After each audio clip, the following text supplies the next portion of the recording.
Allô guys, j'espère que vous allez bien. Bienvenue chez Ladois. Ici, on va aller dans un fait divers qui est arrivé à Beauport, dans une ville au Québec. C'est une tragédie qui est arrivée. Une tragédie. Déjà, on peut commencer la vidéo en envoyant nos sympathies à la famille de cette petite ange, de cette petite de 14 mois qui arrivait pour être une bénédiction pour sa famille et qui n'a pas eu qui a, en tant que tel, c'est pas qu'elle n'a pas eu le temps, elle a donné l'amour qu'elle devait donner à sa famille, mais sa vie lui a été, c'était fini, c'était terminé très tragiquement. Et ses parents, sa famille qui se retrouvent dans le deuil, et c'est un deuil qui ne va pas être facile pour eux. Et c'est sûr que cette famille veut des réponses, ils veulent une justice et ils ont droit à une réponse. On y va de ce côté-ci. Donc, vous savez, euh, on est dans l'ère du temps où ce que la vie est compliquée, on doit travailler. Donc, c'est que j'ai vu certains commentaires venir dire, mais comment les parents, ils mettent les enfants à la garderie, il y avait des plaintes, il y avait ci. Mais t'as pas le choix d'aller travailler. On n'a pas le choix d'aller travailler. Et si on n'a pas le choix de prendre notre petit poupon, notre petit de 14 mois, et de l'envoyer dans une garderie, qu'on a vérifié, qu'on a fait des... On s'est dit, je vais faire confiance, je fais assez confiance pour laisser mon enfant là, et puis avoir la tête reposée pour pouvoir s'investir au travail. Et là qu'on voit une tragédie qui arrive, on en profite pour envoyer cette sympathie à cette famille éprouvée, aux proches éprouvés de tout cet événement qui arrive. Donc, on est chez la DOA, It's About Everything, et on va aller sur ce dossier-là sans perdre d'instant.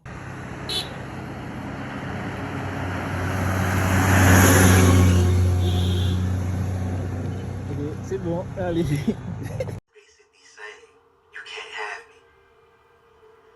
Donc, le 21 mars 2024, donc c'est très récent, la police reçoit un appel concernant une fillette qui est inconsciente, un enfant inconscient. Donc, ils arrivent avec les ambulances et tout pour amener l'enfant. Ils essayent de faire la réanimation et d'aider le tout. Il n'y a aucune autre nouvelle que ça. Et quand ils arrivent à l'hôpital, quelques temps plus tard, la petite a rendu l'âme. Elle n'a pas survécu. Donc, tout de suite, il y a une enquête qui doit se faire. Une petite, aussi petite de 14 mois, la petite fillette qui perd l'âme comme ça, qui est inconsciente. Mais qu'est-ce qui s'est passé? Qu'est-ce qui s'est passé? Donc, tout de suite, une enquête est ouverte. Et là, on constate que oui, elle était dans une garderie. Elle était dans une garderie à milieu familial. Elle était chez Genit Kwangala Mokwaka, qui a 25 ans, qui est accréditée depuis en 2024 pour être éducatrice en service de garde. Donc, elle a vraiment fait toute sa formation, elle est accréditée et qui reçoit chez elle les enfants de personnes, de tiers, de citoyens, de personnes en échange de moniam, en échange d'argent. Donc, c'est des contrats, des personnes viennent déposer leurs enfants, ils la font confiance, ils ont gardé le milieu, ils ont leur place. On sait des fois, pour avoir les places dans les milieux, c'est compliqué parce qu'il y a des grandes listes. Donc, là maintenant, l'enquête tout de suite est mise pour savoir qu'est-ce qui se passe. Et là, on a pu comprendre dans le premier de tout, euh, elle avait déjà des accusations de voie de fait. C'est-à-dire qu'on a peut-être dans le petit corps de la petite, on a vu peut-être des marques ou quelque chose, mais il y avait déjà des accusations de voie de fait. Et elle avait une promesse de rester dans le district. Tant que l'enquête n'est pas faite, les résultats ne sont pas sortis, l'autopsie, tout ça n'est pas sorti, tu dois rester sur place. Tu ne dois pas te déplacer, tu dois rester sur place, on comprend. Mais même, je pense, la promesse de voie de fait du district aussi, on remonte à tout ça. En septembre dernier, je sais qu'on fait un petit retour un petit retour en arrière. Elle avait eu, cette femme-là, il y avait eu certaines plaintes qui avaient été faites à son sujet avec un enfant. Mais c'est pas le même, j'ai pu comprendre, ce n'est pas le même enfant. Mais il y a eu certaines plaintes, donc il y avait des enquêtes déjà qui étaient faites sur ça. Mais là, c'est arrivé une autre fois encore, mais cette fois-ci, c'est avec un autre enfant et cette fois-ci, ça a été fatal. Donc, on voit la suite. Donc, des fois dans la vie, euh, on peut dire une fois c'est une erreur de parcours, une erreur de jugement, mais quand ça se reproduit, c'est plus une erreur. Donc, quand quelque chose t'arrive, tu as le choix de te réparer, de t'arranger, de dire, ah, cette fois-ci, peut-être la façon dont j'ai fait, ça a été trop dur, je vais faire attention que ça se reproduise plus. Mais quand ça se reproduit encore, ce n'est plus une erreur, c'est un choix. On va le dire comme ça. Donc, Là maintenant, qu'est-ce qui arrive suite à cet événement-là? Là, on parle plus juste de faits comme des séquelles sur un enfant ou quoi que ce soit. On parle sur la mort complète de quelqu'un, un individu qui n'est plus en vie. Donc là, et on a vu aussi, j'ai pu comprendre, il y avait eu, elle avait donc le plan de sortir de là. Elle s'est dit, je suis à Beauport, je suis au Québec, quelque part au Québec. Si je vais dans un autre endroit, je m'évade, je laisse tomber, le monde ne me connaisse pas, ils vont pas venir me chercher. C'est la pire erreur de croire ça. On n'est pas dans un système où ce que vous êtes au pays, comme si vous serez au Congo, vous avez fait quelque chose à Lumbashi, et le monde sont après vous, ils attendent une enquête, et vous, vous décidez de prendre votre valise et d'aller faire votre vie à Kinshasa, et de penser que tout va être beau, tout va être tranquille. Non, ça fonctionne pas comme ça. Tout est relié. Même si c'est à Beauport que ça s'est passé, mais tout est relié. Et si on te fait une promesse, on te fait confiance, tu dois rester dans le district, sur place, le temps de l'enquête. Tant qu'ils te disent pas l'accord que tu peux partir, tu t'en vas, t'es retenu. On t'a fait confiance par bonne foi. Tu n'avais pas de casier judiciaire, donc c'est pour ça qu'on t'a fait cette promesse-là. Tu nous as manqué à la promesse, mais là, tu es pris comme coupable. Et c'est ça qui arrive, et c'est pour ça que maintenant, à ce jour, elle est enfermée en prison, et son conjoint aussi, parce que son conjoint, il devient complice après les faits. Il devient complice parce que le moment qu'elle prévoyait partir, mais sûrement ils sont gardés ensemble pour faire la fuite, pour commencer leur vie, dire bon, mais ça s'est fait à Beauport, mais là on peut aller à Trois-Rivières, c'est correct, on peut aller à Ottawa, c'est correct, on peut aller. Non, c'est pas correct. Tout se retrouve. C'est un pays que tout est tracé. Même si on peut être dans la province de Québec, il se passe quelque chose, mais vous allez en Colombie-Britannique, ils ont accès, c'est la même ère, même si, encore pire encore, même si vous allez aux États-Unis, ils ont accès à vous pour vous ramener, retourne dans le district où tu as des problèmes. Ils ont accès à ça, il faut le comprendre que quand on arrive dans un pays, quand on dit comprendre la loi, c'est tout comprendre dans ce niveau-ci. Et là maintenant, au début, elle avait les accusations de voie de fait et le bris de promesse qui était là, mais là, ça s'est changé. Ça s'est alourdi comme étant, elle est accusée elle est accusée, là, c'est dans le criminel qu'elle est accusée. Et c'est ça c'est dommage, mais en même temps, elle est accusée de deuxième degré, des main-d'œuvre un chef de deuxième degré, meurtre au deuxième degré, et aussi son conjoint, il est accusé comme complicité après les faits. Donc les deux, ils sont emprisonnés maintenant à ce jour. Et c'est une tragédie pour leur famille aussi. On peut imaginer leur famille, eux arrivent au pays, ils arrivent au Canada pour faire leur vie, pour faire une belle vie, pour pouvoir avoir la possibilité de travailler, avoir la possibilité d'être efficace. Des fois, quand on est à l'extérieur du pays, on se dit, mais si j'ai dans un pays comme ça, je vais pouvoir travailler, avoir des possibilités, même d'aider la famille et tout ça. Mais là, maintenant, la famille qui se retrouve au pays, ils voient les faits, ils sont impuissants. C'est sûr qu'on va dire, on a beau crier l'injustice, parce que j'ai vu beaucoup venir sur le côté de l'injustice. Ah, mais pourquoi on l'accuse comme ça? Non, on parle ici le décès d'un enfant de 14 mois qui n'avait même pas la possibilité de parler pour se défendre, pour dire qu'est-ce qui arrive. Donc, on parle plus de la couleur de peau de justice, que non, mais c'est pas parce c'est sûrement à cause elle est noire ou parce que non. Là, on parle d'une petite princesse, un petit ange de 14 mois qui n'est plus là. Et puis, ses parents avaient confiance en cette garderie de milieu familial, ont eu confiance en elle pour leur laisser leur petit ange. Donc, quand un parent, vous pensez que c'est facile pour un parent, quand il doit se lever pour aller travailler, faire ses trucs, mais il sait qu'il doit habiller son enfant, préparer son enfant et aller le laisser chez quelqu'un, sans savoir, en espérant que l'enfant mange, en espérant que l'enfant est bien traité, en espérant que l'enfant va bien. Et quand ils reviennent prendre l'enfant ne peut pas vraiment parler, donc ils essaient de regarder est-ce que tout a l'air correct rapidement, ils retournent dans leur routine. Vous pensez que c'est facile pour le parent de savoir ça? Et puis, c'est pour ça que on hésite à faire des enfants, parce qu'on sait qu'en faisant un enfant, à un certain point, on n'a pas le choix de travailler aussi pour faire vivre l'enfant. Mais en même temps, si on travaille, l'enfant doit le laisser quelque part. Et notre enfant, le laisser quelque part, ça nous fait mal au cœur. Donc oui, j'y vais dans ce sens-là complètement. Et j'en profite pour ajouter quelque chose. Je sais que on cherche tout l'argent, un travail, un métier qui va nous permettre d'avoir l'argent.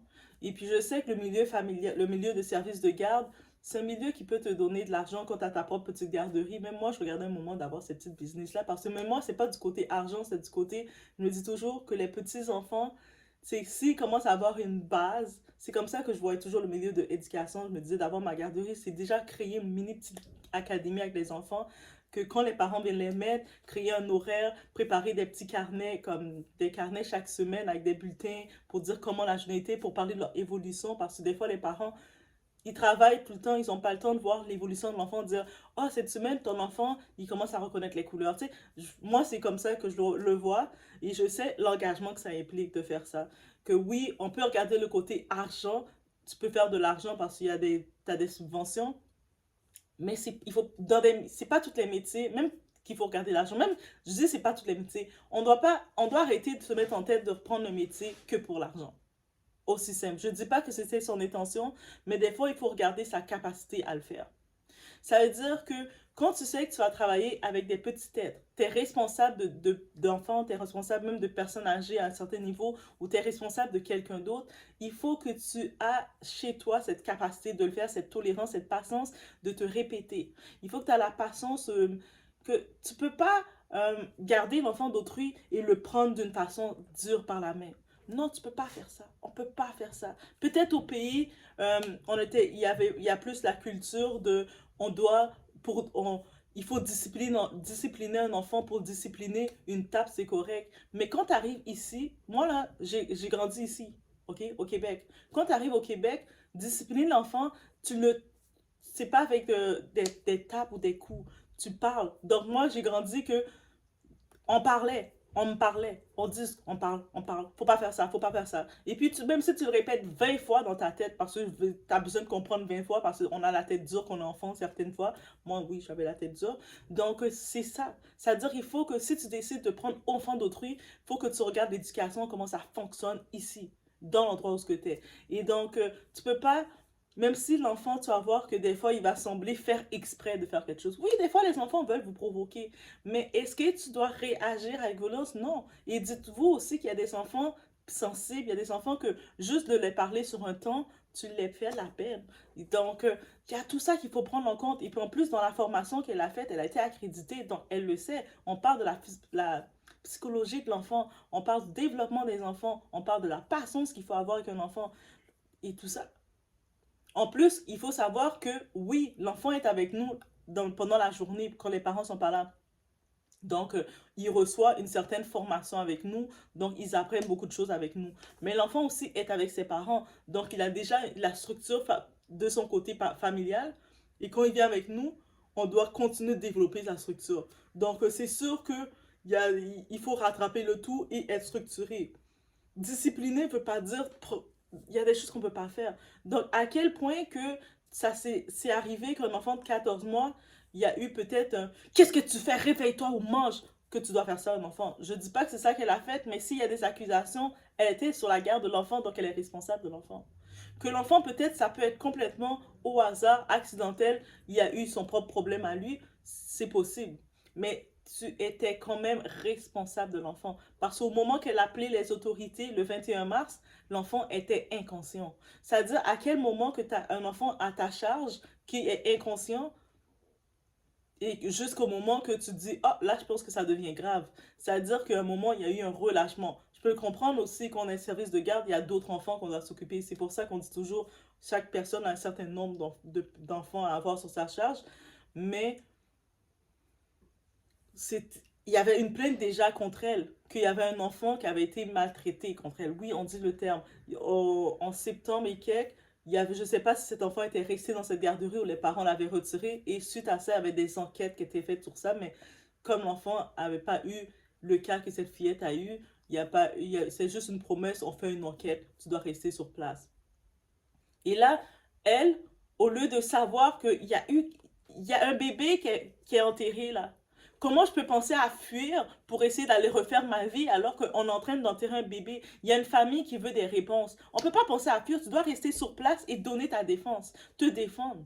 Tu peux pas dire, ok, ça s'est arrivé, vite, je fuis, refaire ma vie. C'est-à-dire que tu aurais été confortable de juste, après tout ce qui arrive, tu aurais été confortable de juste dire, ok, je prends mes valises, je refais ma vie, et puis, comme si de rien n'était, et Dieu est avec moi. Et ça, c'est aussi parce qu'on a vu sur ses pages, on peut comprendre qu'elle est probablement chrétienne, mais elle est très fervente dans la religion, on peut le dire, parce qu'avec les pauses qu'elle peut mettre, et c'est correct. Mais je me dis, mais aussi, on demande à Dieu des choses dans la vie. On demande à Dieu des choses, mais aussi il faut avoir des actions aussi qui viennent en compte. Donc on ne peut pas juste dire, ah, c'est l'injustice. J'ai été bafoué injustement. Ou c'est le sorcier du village qui est venu me crier ça. Non. T'es venu ici, c'est une bonne chose. T'es venu étudier pour être éducatrice, pour avoir ta garderie. Juste laisser savoir que la maison, ce elle était, c'est une maison dans la rue de Sainte-Thérèse, dans le secteur de Beauport. Et puis, c'est son conjoint, Josaphat Nayuba Ndele, 30 ans, qui, c'était sa maison à lui, c'était lui le propriétaire. Donc, c'est un jeune couple. Elle a 25 ans, il a 30 ans, ils vivent ensemble. Donc, il a sa maison et puis elle a regardé l'opportunité de dire, hey, mais dans ta maison, chérie, je vais faire ma formation d'éducatrice et on peut faire une garderie au milieu familial. C'est un besoin, en effet, qu'il y a. On a un besoin d'avoir ça pour que les parents qui travaillent puissent mettre leurs enfants. Donc, let's go. Et il y a, en même temps, avec toutes les subventions, ça vient un bon budget aussi dans le foyer. Ok, c'est bon. Mais il faut aussi avoir le cœur. Je sais, certaines personnes ont dit, ah, mais c'est impossible qu'elle fasse ça, elle traite bien ses enfants.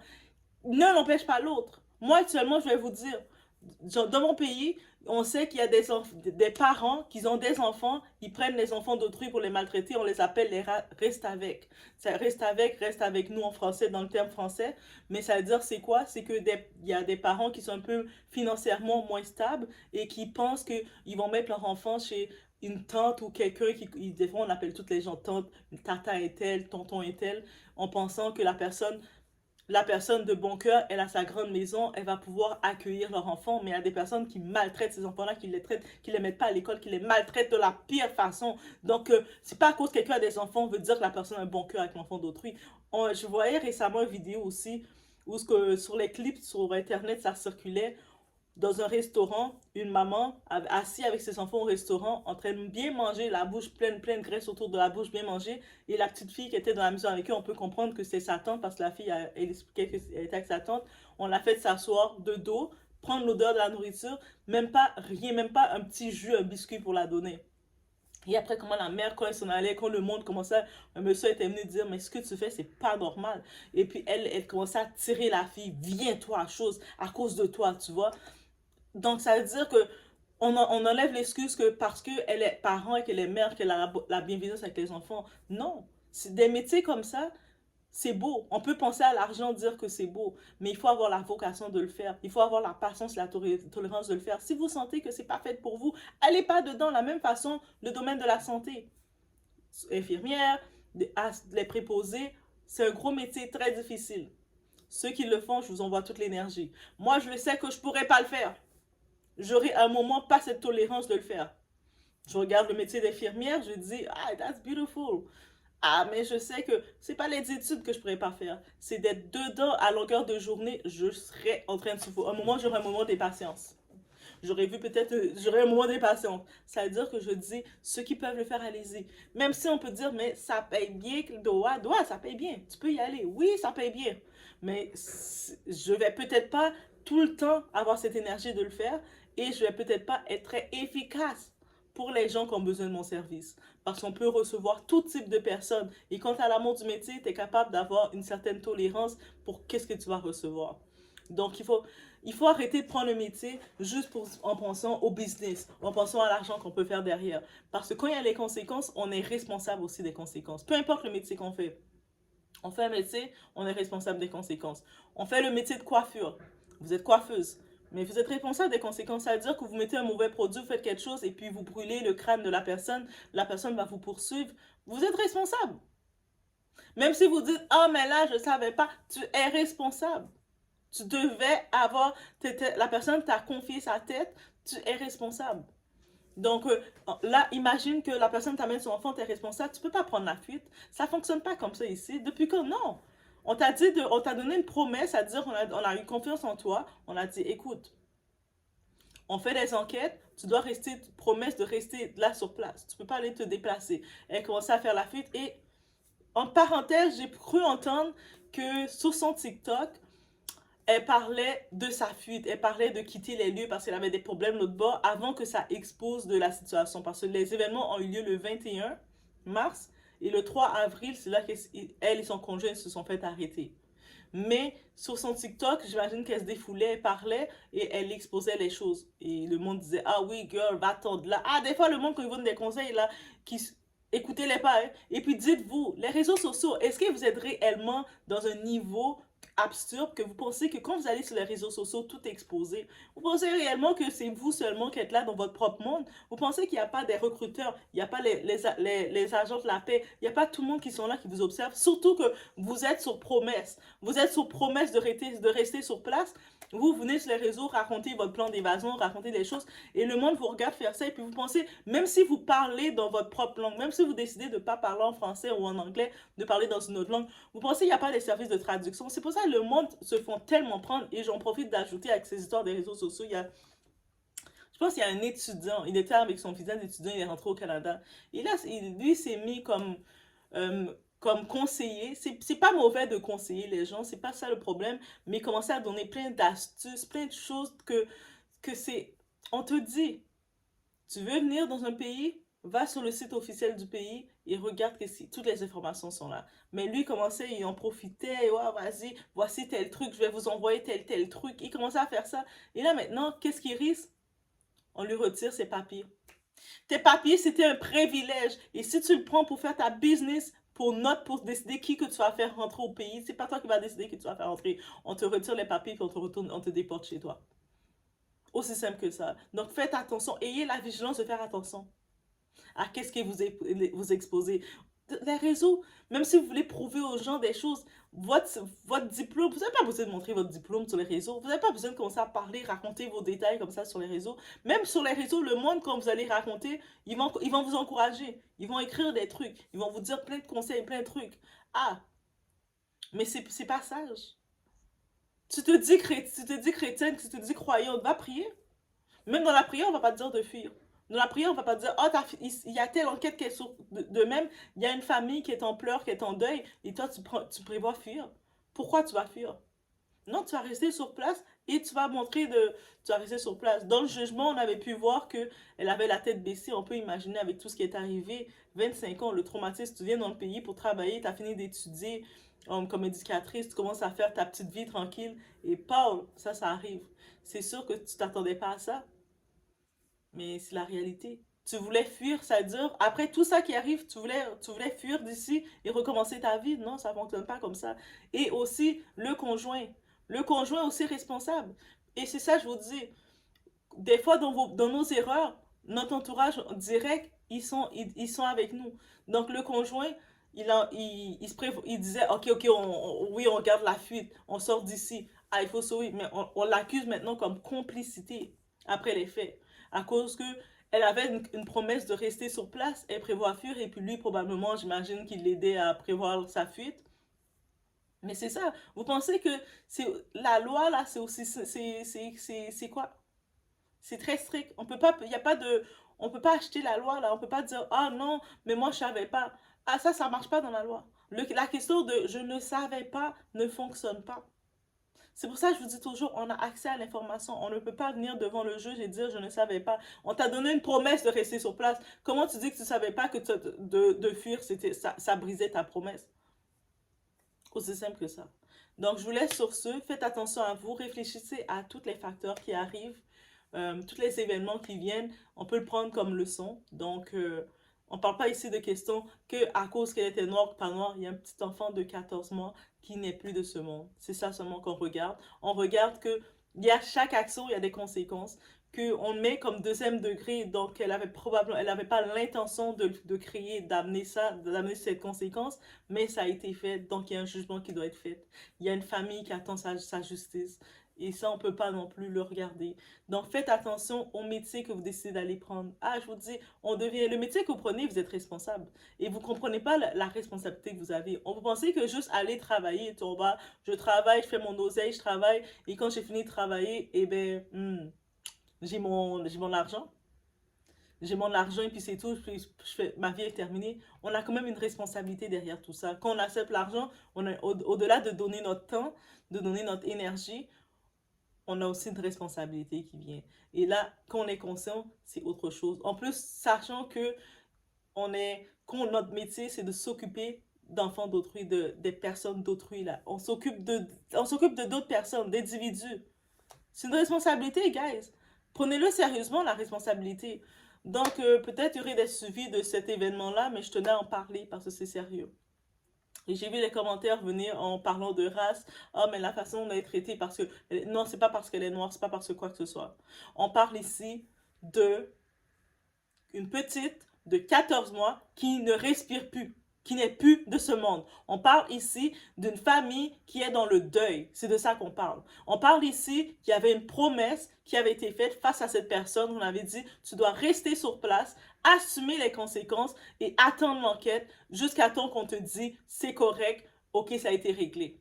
Et toi, tu as brisé cette promesse. La loi, on n'est pas avec ça. C'est pas comme si on est dans ton pays, il y a quelque chose qui se passe, c'est trop chaud. Oh, je vais aller me calmer, je vais aller me relaxer, je vais aller tel endroit. Non, tu prends pas la fuite. Tu restes et tu attends le résultat. Et quand le résultat est donné, là maintenant, on te dit, ok, tout a été réglé. Là, tu décides d'aller faire ta vie ailleurs. Tu te dis, oh, c'est sûr que je peux plus faire de garderie à Beauport parce que ma réputation est gâchée, là, tu décides d'aller ailleurs. Et même quand tu vas ailleurs, il y a quand même le dossier qui te suit. Le dossier vous suit, hein. Vous pensez que c'est réellement, oh, c'est de bouche à oreille, oh, c'est eux autres qui étaient méchants avec moi, parce que c'est toujours les autres qui étaient méchants avec vous. Mais là, on parle d'un bébé de 14 mois qui n'est plus là. Donc, ça te suit partout. Et c'est sûr que peut-être éventuellement tu te dis, ah, peut-être que le métier de garder des enfants à la maison, c'est dangereux. Oui, en effet. C'est pour ça qu'avant même de t'accréditer ou quoi que ce soit, ils font des enquêtes dans les lieux. Ils regardent partout les prises électriques. Quand ils font ces enquêtes-là, c'est pas pour rien.